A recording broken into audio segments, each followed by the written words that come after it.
Welcome to the Slop Temple. We pray this video helps. In this video, I will explain how to play King for a Day on electric guitar. We'll start by breaking down the iconic main riff. Pay close attention to the power chord shapes and the driving rhythm. Achieving that signature tight sound requires precise palm muting, so practice that technique diligently.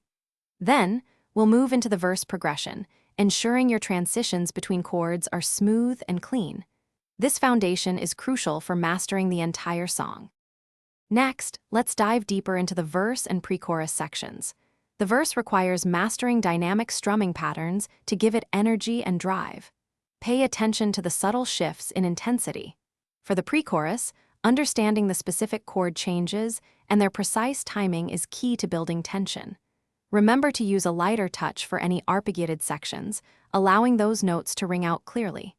This attention to detail will elevate your playing. Now, let's tackle the powerful chorus. You'll want to play these sections with strong, open chords to really make them soar. Focus on a full, resonant sound. After the chorus, we'll prepare for the guitar solo. Understanding the solo's key and general melodic shape will give you a significant advantage. Don't forget to practice the bridge's melodic lines carefully, as they provide a crucial transition and build up to the solo's intensity. Finally, we arrive at the guitar solo and the song's epic outro.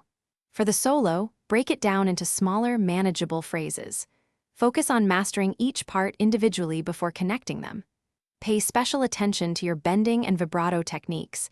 They are essential for expressive playing. Remember to check the description for a link to some great leak-proof containers and other deals. Then, finish strong with the song's powerful outro, ensuring a memorable conclusion to your performance. Thanks for watching.